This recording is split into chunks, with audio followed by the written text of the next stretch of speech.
This is a Gotek floppy drive emulator. That's right, it emulates a floppy drive, and it does so using a incredibly handy thing, the good old flash dongle keychain flash drive type memory storage. You just plug it in there, and it actually emulates a floppy. See, there's the old standard floppy in the background. But what's inside obviously is not a mechanical drive, which of course is a beautiful thing. Now, basically what you do is it comes with some discs. By the way, this is a Chinese product. It's very affordable. You can get them for, I don't know, depends really, but I've seen them go for $30 to $50 depending on your shipping options from China.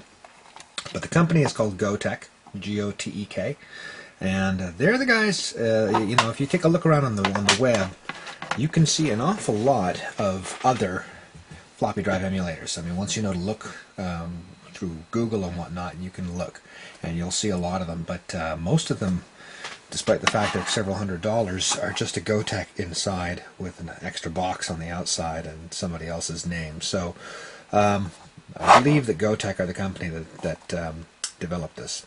And I say this because I've watched some YouTube videos of some of the other more expensive ones, and the software they use is exactly the same, right down to the Chinese characters in the user interface. So I believe Gotek are behind the whole thing. Now, you use that software I mentioned, and you format up to 100 virtual floppy disks on the flash drive. You do this on your computer. And having done that, you can plug this in, and you can select, this is the tens and this is the units. It only counts up, unfortunately, but it starts on 00, which is like the first floppy in the stack, and you can go 1, 2, 3, 4, 5, or 25, 35, 45, depending on that. So this seems like an incredible thing. I mean, for those of us who have old synths that use old floppy drives or old sequencers or MC grade stuff, you know, the possibilities are pretty big.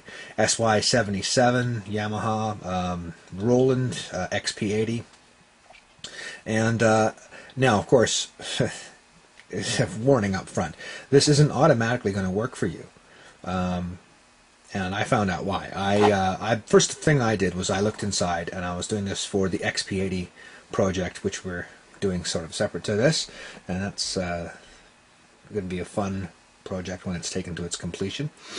But right now, I wanted to replace that floppy drive on the XP80, so the first thing I did was I checked out to make sure that in fact the floppy drive in the XP80 was an IBM style, because if you go back to earlier products by Roland like the MC500, not a genuine IBM style floppy drive in there, more in common with a Commodore.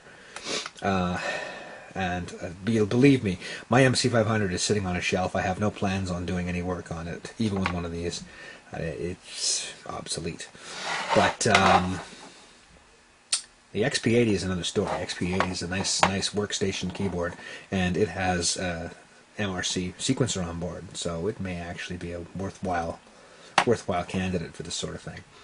At any rate, let's have a look at this thing, and I'll explain to you.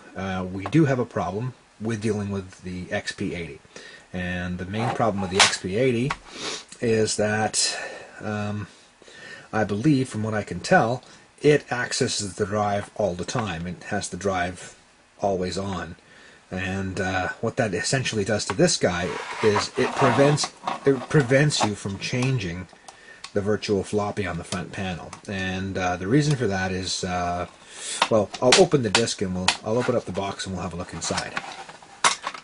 I already took the screws out, so we can just do this in real time.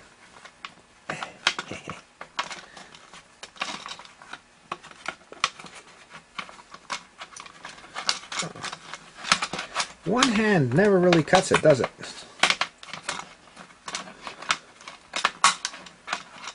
Be right back.